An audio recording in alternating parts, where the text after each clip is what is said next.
अपनी बहू के काले होने के कारण उसे किसी को दिखाए बिना रखी थी और दूसरों की सुंदर बहू की तारीफ करने वाली राजेश्वरी को सास के कितने भी डांटने पर अपना दुख किसी से भी न बताकर खुद में ही रोने वाली दीपा को अनजाने में कुएं से एक बार मेकअप किट मिल जाता है, जिसे मेकअप करके सुंदर बन जाती है, जिसे देखकर राजेश्वरी उसके पास बिठाती है।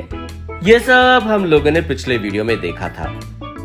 उसके बाद राजेश्वरी हॉल में बैठी अकेली खुद में ही हंस रही थी, जो देखकर उसका पति मोहन क्या है 10वीं कक्षा फर्स्ट क्लास में पास हुए लड़के की तरह इतने खुश हो रही हो, क्या हुआ राजेश्वरी? अपने अच्छे दिन आ गए हैं जी। तुम्हें अभी पता चला?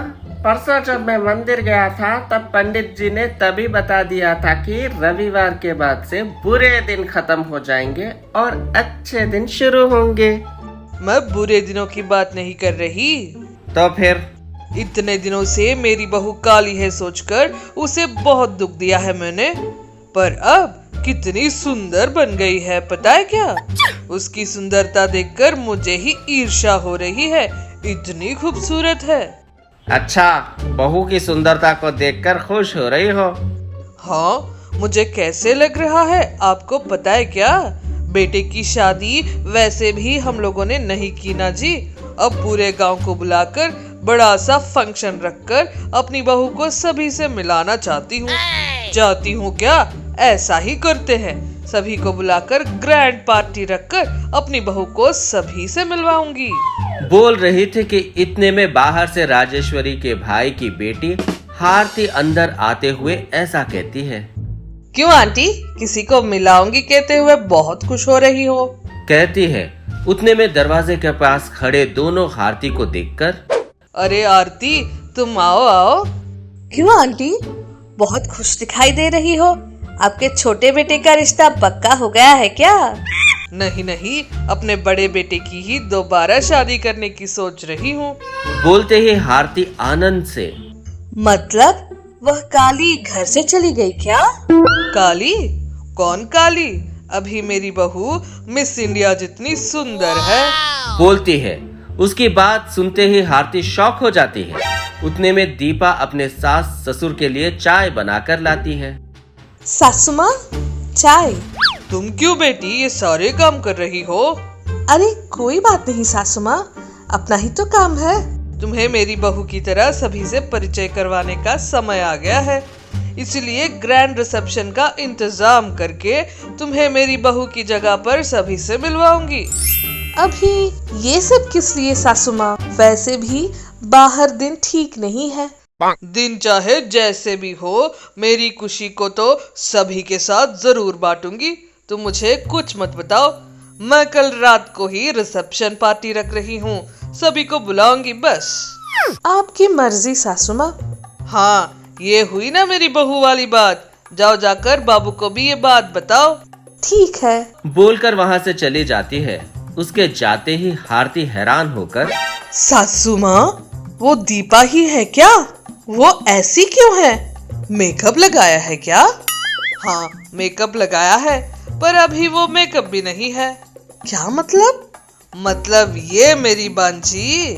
कहते हुए शुरू करके पूरी बात हारती को बता देती है।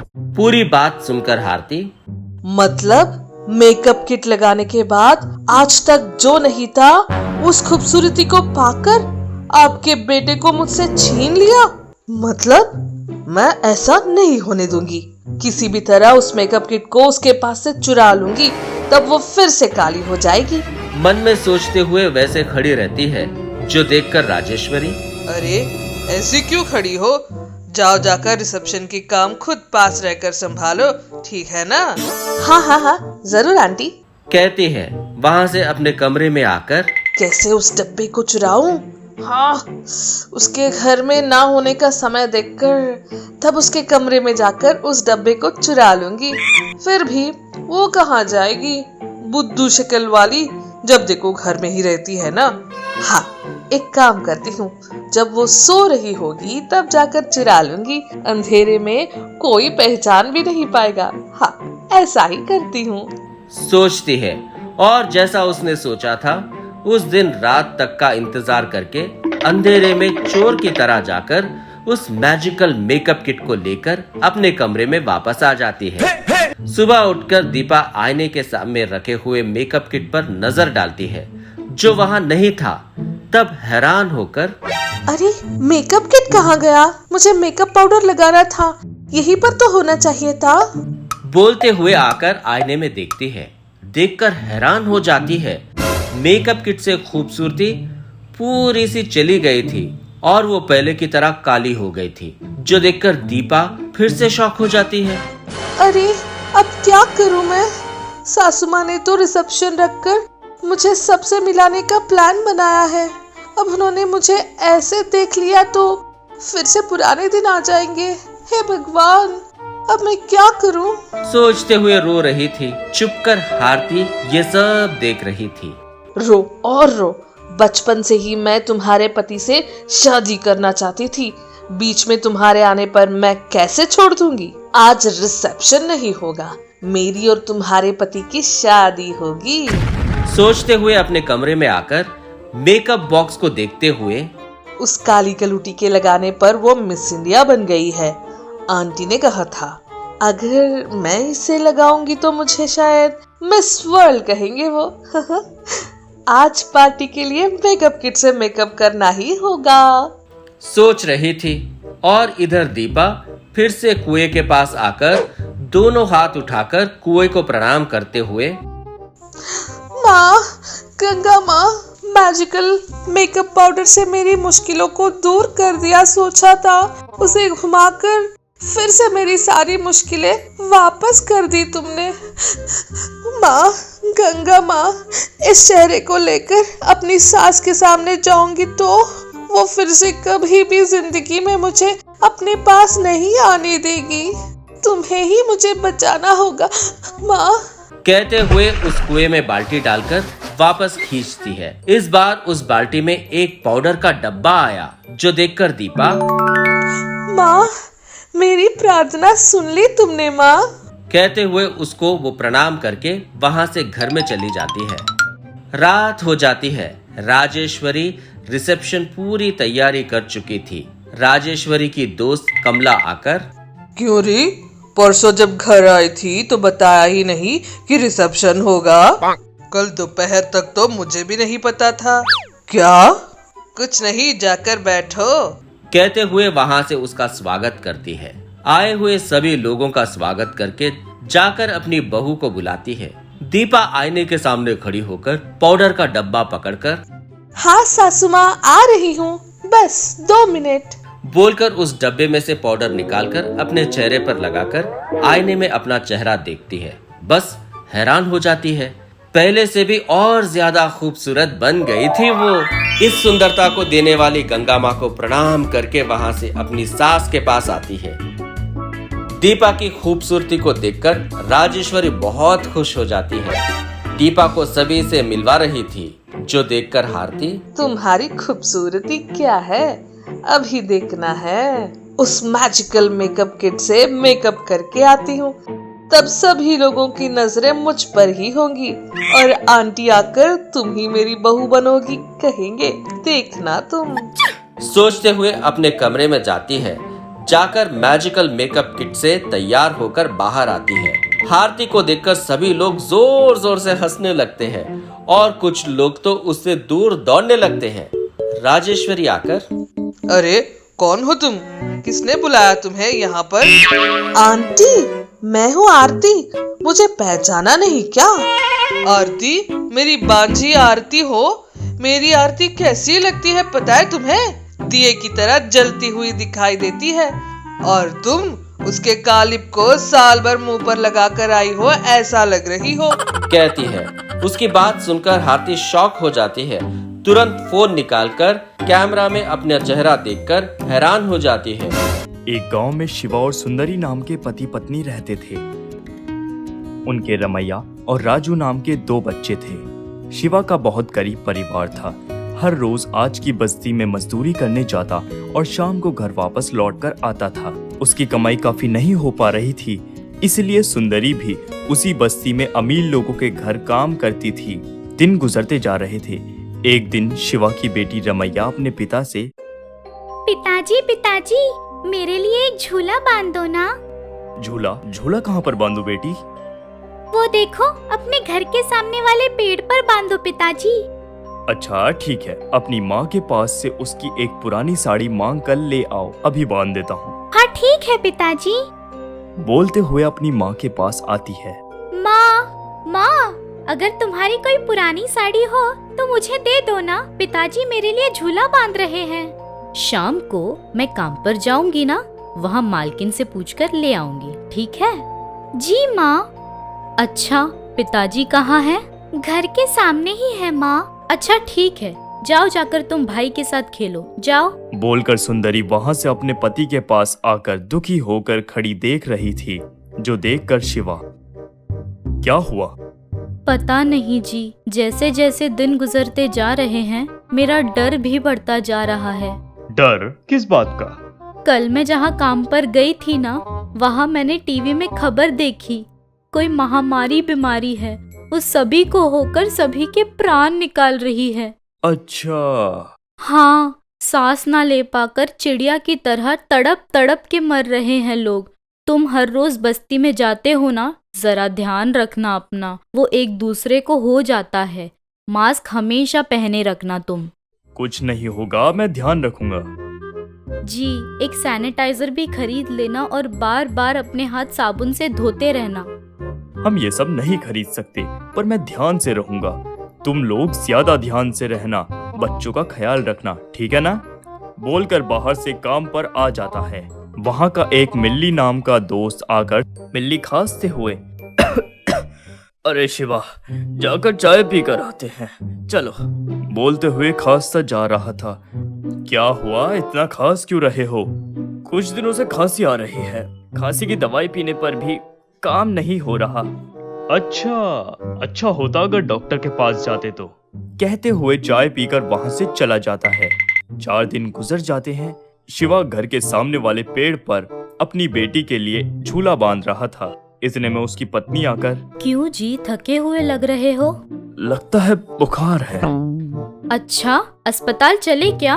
अरे उसकी कोई जरूरत नहीं है, घर में बुखार की गोली होगी ना, वो ले आओ, खा लेता हूँ। बोलकर टैबलेट मंगवा कर खा लेता है। 2 दिन गुजर जाते हैं, फिर भी उसका बुखार कम नहीं होता। उसके साथ उसकी बेटी को भी बुखार आ जाता है। दोनों सोते ही जा रहे थे। क्यों जी, कुछ खाओगे क्या? खाने के लिए रोटी बना दूं? मुझे कुछ भी खाने का मन नहीं कर रहा, पूरा मुंह में कौन सा है। जी, मुझे डर लग रहा है, सब कुछ महामारी के लक्षण लग रहे हैं। अच्छा होगा अस्पताल चलते हैं, टेस्ट करवा लेना। अच्छा ठीक है, चलते हैं। सोचकर पूरा परिवार मिलकर बस्ती के गवर्नमेंट हॉस्पिटल में जाते हैं। वहां पर हॉस्पिटल के सामने लंबी लाइन थी, जो देखकर शिवा, ये क्या, इतनी लंबी लाइन? पता नहीं जी। बोल ही रही थी कि इतनी में सुंदरी की जान पहचान की एक औरत अस्पताल के सामने बैठकर रो रही थी। उसे देखकर, सीता, यहाँ बैठकर रो क्यों रही हो? क्या बताऊं, मेरे पति उस महामारी के कारण मर गए। आखिरी बार देखने भी नहीं दिया उन लोगों ने। लाश को भी वही लोग जलाएंगे, ऐसा कहा, और अस्थियां मुझे देंगे। मैं क्या करूं, किससे बात करूं, कुछ नहीं समझ आ रहा। उसकी बात सुनकर सुंदरी भी शौक हो जाती है। अपने पति की तरफ देखकर रोने लगती है। उतने में सुंदरी की नजर एक खिड़की पर पड़ती है। उस खिड़की के पास खड़े होकर एक आदमी खिड़की से अंदर देख रहा था। उसे देखकर, अंदर क्या है जी? वो बहुत देर से अंदर ही देख रहा है। पता नहीं, मुझे क्या पता। चलो हम लोग भी जाकर देखते हैं। वहीं पास के एक पेड़ के नीचे शिवा का दोस्त मिल्ली नाक पर ऑक्सीजन सिलेंडर लगाए लेटा हुआ दिखाई देता है। उसे देखकर शिवा शॉक होकर उसके पास आकर, अरे मिल्ली, क्या हुआ, यहाँ क्यों लेटे हुए हो? अरे शिवा, तुम हो? अरे मुझे वो महामारी लग गई है, टेस्ट करने में देरी हो गई, सांस लेने में बहुत मुश्किल हो रही है, अंदर बेड नहीं है, इसलिए हमें पेड़ के नीचे लेट ऑक्सीजन लगा रखा है। तुम यहाँ कैसे? मुझे भी कुछ लक्षण दिखाई दे रहे हैं, इसलिए टेस्ट करवाने के लिए आया हूँ। यहाँ पर इतनी लंबी लाइन क्यों है? ये सब लोग भी टेस्ट करवाने आए हैं। इतने सारे? हाँ, जाकर लाइन में खड़े हो जाओ। देरी करते रहोगे तो लाइन बढ़ती जाएगी। जाओ, टेस्ट करवाने के बाद बात करेंगे। अच्छा, वो लड़का वहाँ खिड़की के पास क्यों खड़ा हुआ है? अंदर क्या है? वो अंदर उसकी माँ महामारी के कारण जीवन से लड़ रही है। वो अपनी माँ को देखे बिना नहीं रह पा रहा, इसलिए वह खिड़की में से झांक कर देख रहा है। उसकी बातों को सुनकर दोनों डर रहे थे। शिवा वहाँ से टेस्ट करवाने के लिए लाइन में खड़ा हो जाता है। टेस्ट में शिवा और उसकी बेटी दोनों को महामारी हो गई है कहकर रिपोर्ट मिलती है, जो देखकर सुंदरी की दिल की धड़कनें रुक जाती हैं, आंखों में आ रहे आंसुओं को रोकते हुए। अरे अब कैसे? मैं अपने पति और बच्चे को कैसे बचाऊं? सोचते हुए बाहर आते हैं। उस अस्पताल के बाहर बहुत सारे लोग रोते हुए थे। उन सभी लोगों को देखकर सुंदरी भी रोने लगती है। कितना बड़ा काम हो गया। आपको बचाना होगा। अस्पताल में बेड्स नहीं हैं और आपको मैं किसी पेड़ के नीचे छोड़कर नहीं जा सकती। कुछ नहीं होगा, हिम्मत ही इसकी दवाई है। डॉक्टर ने दवाइयाँ दी हैं ना, उसे इस्तेमाल करते हैं। मैं और रमैया कम होने तक अलग अलग रहेंगे, ठीक है ना? कहाँ रहेंगे? अपना सिर्फ एक ही घर है और उसमें भी एक ही कमरा है। आप लोग कहाँ रहोगे और मैं कहाँ रहूंगी? घर के सामने पेड़ के नीचे एक झोपड़ी बनाकर उसमें मैं और मेरी बेटी दोनों रहेंगे। तुम घबराओ मत, बोलकर अपनी पत्नी को हिम्मत देते हुए वहाँ से सभी लोग घर आ जाते हैं। जैसा उसने कहा था, एक झोपड़ी बनाकर उसमें रहेंगे। एक दिन सुंदरी के घर में मालिक देवी पीपीई किट पहनकर आकर, सुंदरी, क्या हुआ? काम पर क्यों नहीं आ रही हो? माँ जी, आप ये क्या पूरा शरीर ऐसा ढक लिया है? ये उस बीमारी से बचने के लिए ऐसा पहना है मैंने। तुम काम पर क्यों नहीं आ रही हो? वो मेरे पति को भी महामारी हो गई है। वो देखिए, उस झोपड़ी में रहकर ख्याल रख रही हूँ। खांसी बहुत ज्यादा है अम्मा। मेरी बेटी को भी बीमारी हो गई है। कहती हुई रो रही थी। अरे अच्छा, रो मत, कुछ नहीं होगा। डॉक्टर की दी हुई दवाई के साथ अच्छा सेहतमंद खाना भी दो। फल, दूध, अंडे, ये सभी। खाने के लिए चावल भी नहीं है अम्मा। दूध कहाँ से लाऊंगी? मेरे घर में 10 साल से काम कर रही हो तुम। अगर मुसीबत में होगी तो मैं क्या इतनी भी मदद नहीं करूंगी तुम्हारी? मैं सभी सामान भेज दूंगी, तुम इनका ख्याल रखना। कहती है, जो सुनकर सुंदरी उसके पैरों में गिरकर, अम्मा, आपका धन्यवाद कैसे करूं मुझे समझ नहीं आ रहा। आपकी मदद कभी नहीं भूल पाऊंगी अम्मा। अचानक से मुसीबत आ गई। जब मैं मदद करने की स्थिति में हूँ तो मदद करने में बुरा क्या है? रंगैया के साथ सब भिजवा दूंगी। तुम उन लोगों का ख्याल रखना। और दूसरी बात, इस महामारी के कम होने तक तुम भी काम पर मत आना। तुम्हारे लिए चावल और बाकी का सामान भिजवा दूंगी। भूल गए वहाँ से चली जाती है। जैसा उसने कहा था, उसने सारा सामान भिजवा दिया है। सुंदरी उस सामान को समय पर अपने पति और बेटी को देकर दोनों का ख्याल रख रही थी। 10-12 दिनों में शिव और रमैया की तबीयत ठीक हो जाती है। देवी की हुई मदद को पूरा परिवार याद रखते हुए उस दिन के बाद और भी ज्यादा होशियार रहने लगे।